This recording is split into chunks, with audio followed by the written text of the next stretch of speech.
the Indian boy, loved all the animals in the West. We will rock you.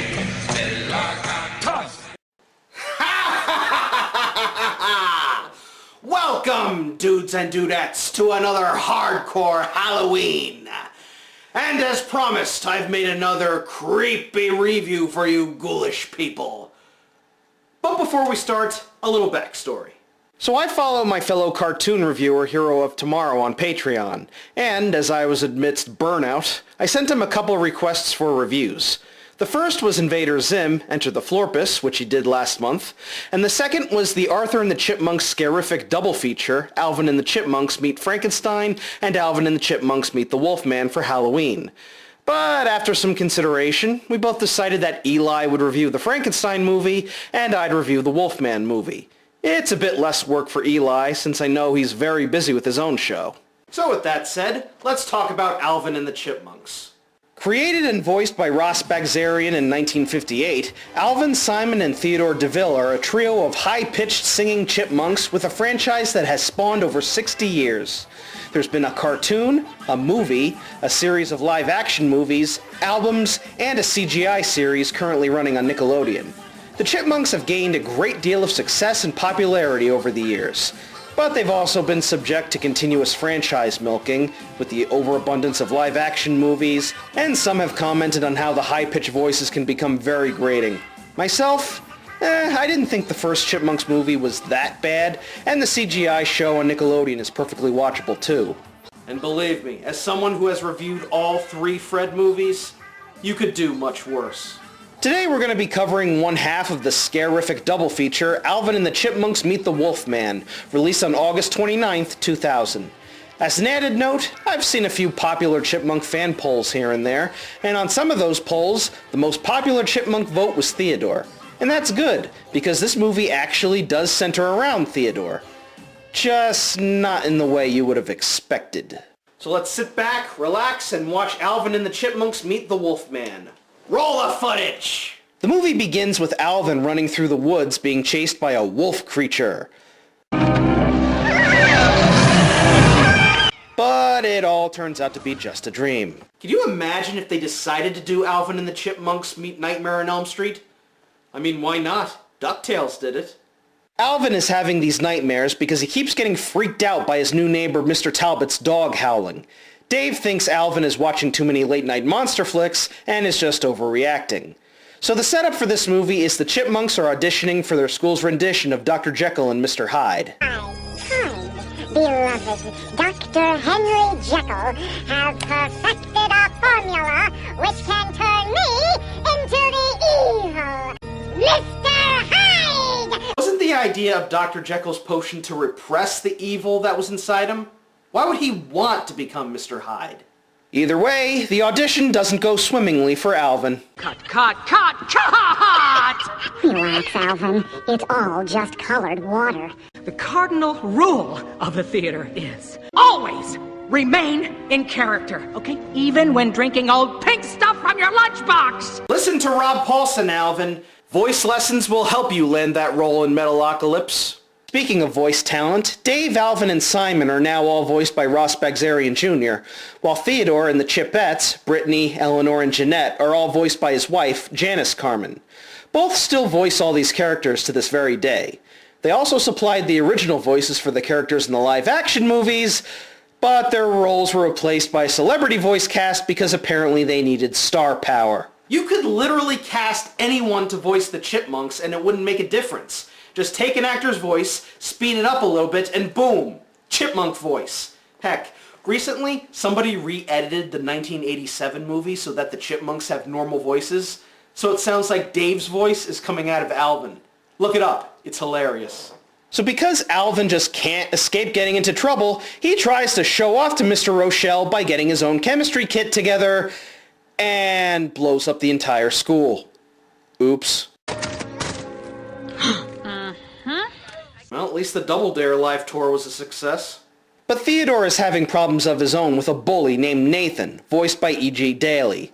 This smeghead always pesters Theodore for his lunch and pushes him to the ground. You hurt my ears with that thunder and I'm gonna hurt you next time. From now on, more mayonnaise on my sandwich.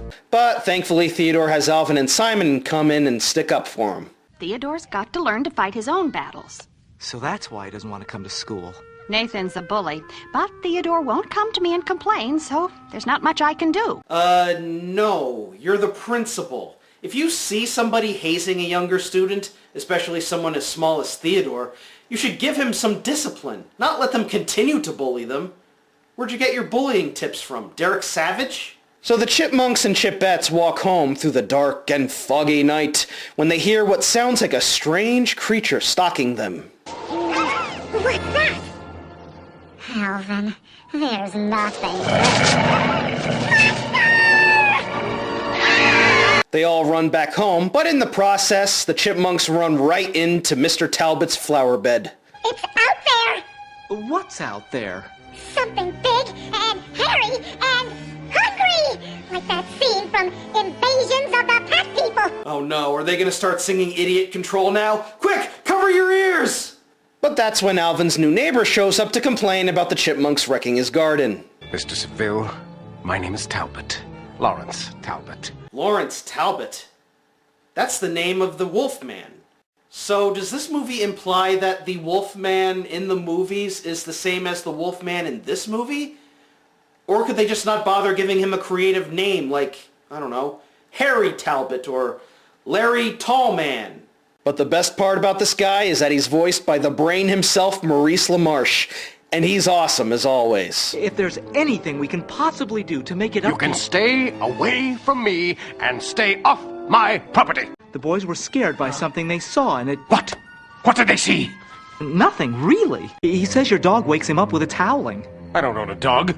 Then what are you doing with all those bones? How did you know I had bones? I'm sorry. And I'm not a werewolf, in case you were wondering. So Alvin and Simon watch a commercial featuring a monster movie hostess, Madame Rhea, voiced by April Winchell, advertising her new monster book of monsters. And since Mr. Talbot doesn't have a dog, Alvin suspects that the howling may actually be coming from him, and that he might actually be a monster. Simon denies all these claims, since Alvin has accused just about everyone in town of being a monster. Dave finally gets fed up with Alvin's nonsense and takes away all his monster stuff, as well as dropping him from the Hyde role in the play. Nathan wants the role of Mr. Hyde, but Principal Milliken suggests that Theodore take up the role instead, while Simon gets the role of Dr. Jekyll and Eleanor as Miss Carew.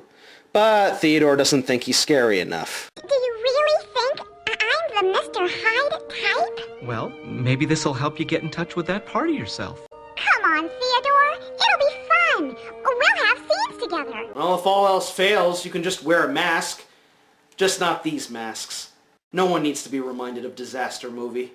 Alvin ends up getting grounded, but not before he gets his monster book of monsters in the mail, as well as a bookmark necklace. I guess Publishers Clearinghouse included it as a bonus. Eventually, Alvin talks Simon into investigating the strange happenings in the neighborhood, and we get our first song of the movie, Monks on a Mission. We're monks on a mission. We'll keep on searching. Monks on a mission, whether by day or moonlight. Now for the Chipmunks, it's pretty much mandatory that everything, be it a TV episode or a movie, features the Chipmunks singing. This is the first of 3 songs in the movie, and it's okay, but when you compare it to the later 2 songs, it's definitely the weakest of the 3. Meanwhile, Theodore is in the backyard practicing his lines for the play when... My face? For it is the face of evil. Did Dave just pull a Kenshiro? お前はもう死んでいる。何? I'm just not scary. Just think about Mr. Hyde and how he feels. Part man, part monster, angry at the world. That sounds like Nathan. Okay then, think about Nathan. Gaze well upon my face, my dear, for it is the face of evil. Ha ha! Congratulations, Theodore! On the levels of fright, you have now graduated to Mini-Me. Theodore then decides to take the necklace Alvin got with the book, and then he runs over to Eleanor's house at Teleport! And he gives it to Eleanor as a gift. Theodore, it's beautiful. But as he makes his way back home, he comes face to face with plot point 2. What happened to your hand? I got bit by a dog! A really big one! See, Dave, this is why you shouldn't let your kids wander around town at night alone. They could get mugged, they could get beaten, they could get bit by giant humanoid dog behemoths. So Dave patches up Theodore's hand and sends him back to bed. But at night, when the moon is bright, someone cries, something ain't right.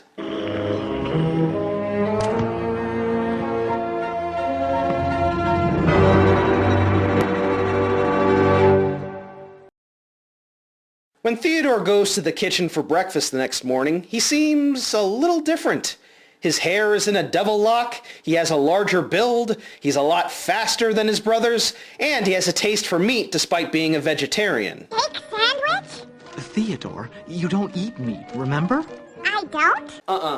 I find that difficult to believe coming from someone who looks like Nikocado Avocado after he ate Colonel Sanders.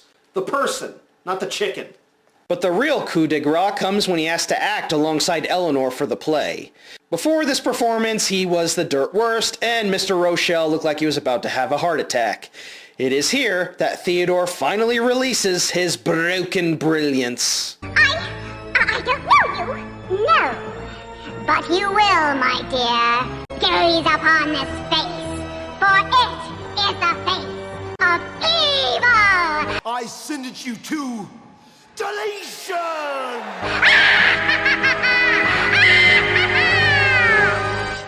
Was that okay? You know that episode in the TV series where Theodore was desperate to audition for the monster in the school play, and he ended up getting so scared he went comatose? They should have just showed them this clip, and he'd have been fine. They'd have cast him immediately, he would have gotten roles all over Hollywood. What's that? This movie isn't in canon with the TV show? Then make it! And you deleted my sweater! Nathan,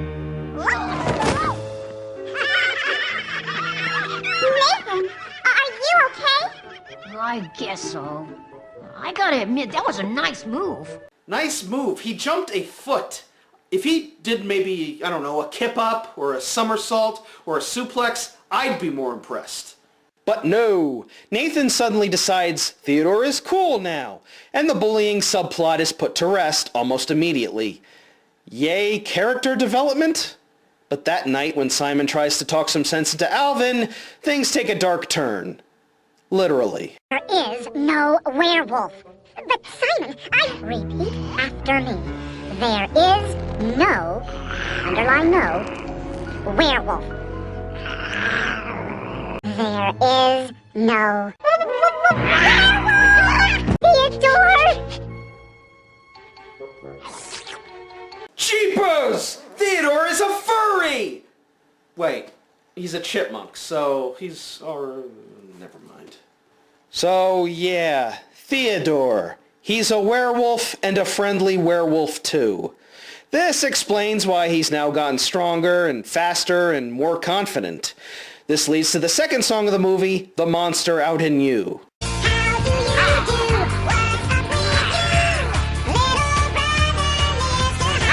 This is a much better song with a catchier melody. Plus, there's now a high sense of urgency, with Theodore now being transformed into rah-rah Rasputin, lover of the Russian queen by day, and feral werewolf puppy dog by night. Wait.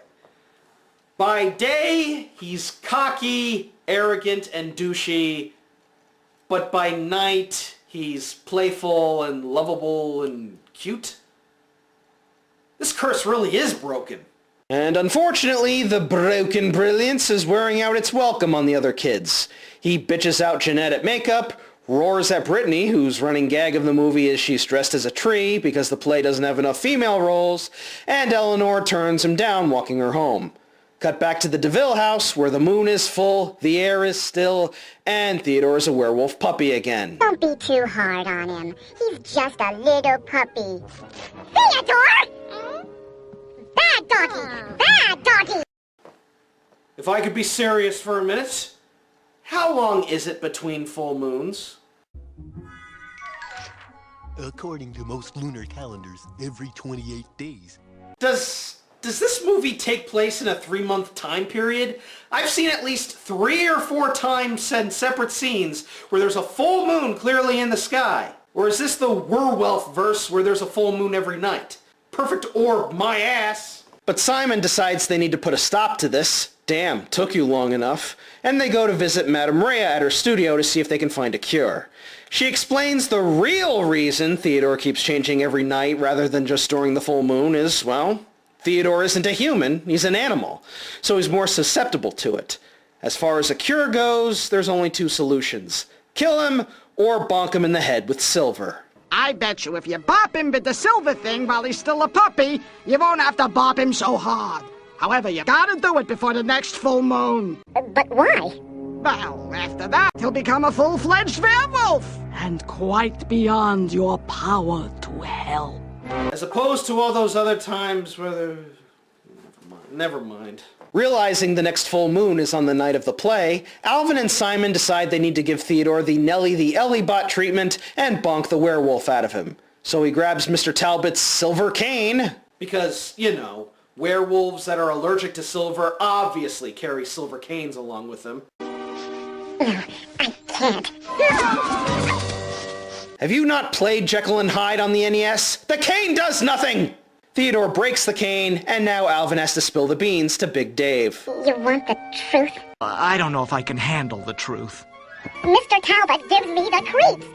What if he ripped off his head and there was an alien underneath? Since you told me the truth, you go on ahead. I'll apologize for you. Anyone notice Dave hasn't really been paying any close attention to Theodore's recent antics, or seen the boys' room all chewed up and reeking of werewolf piss?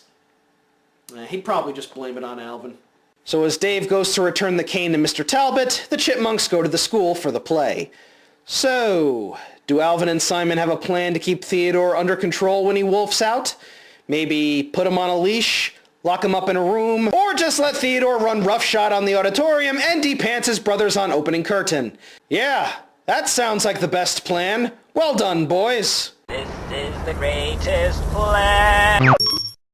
Oh, and Mr. Talbot? Turns out he was a werewolf all along. Who would have guessed?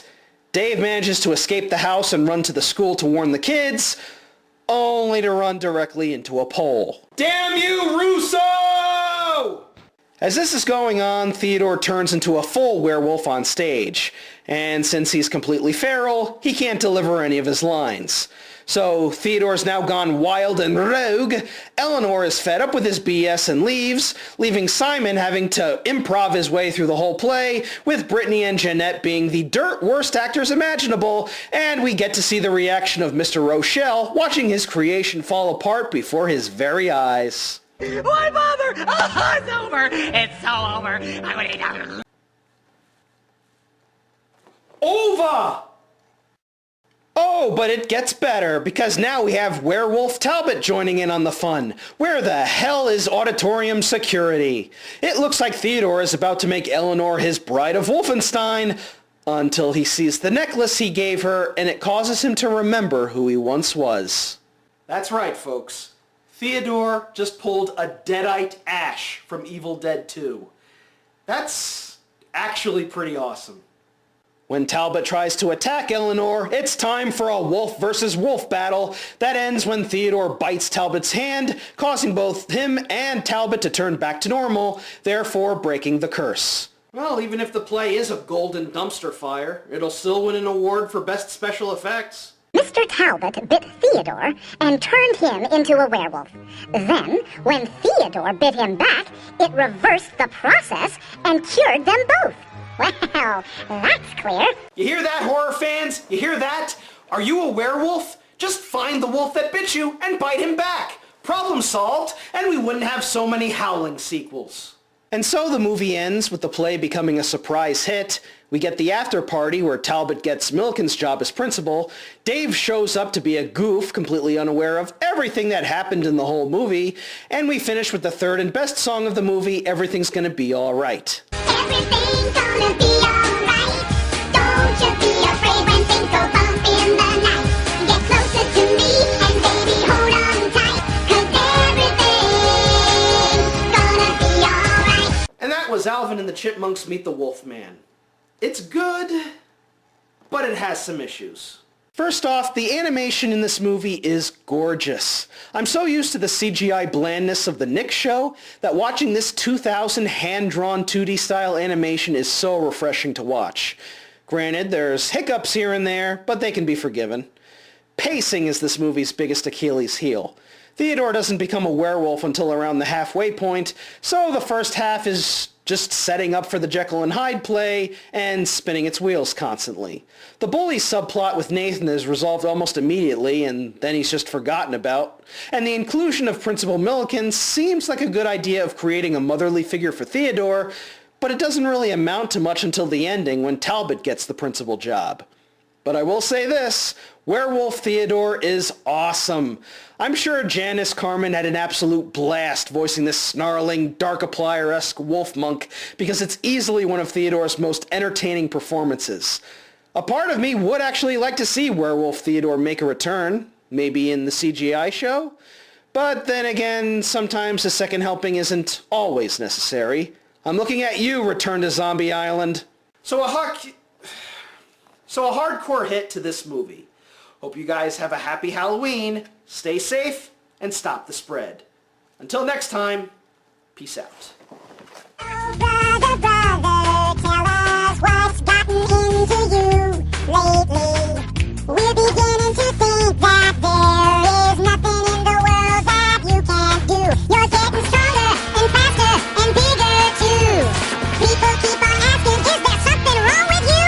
You're acting weird and talking rude and wolfing down your food. Everything lately brings the monster out in you.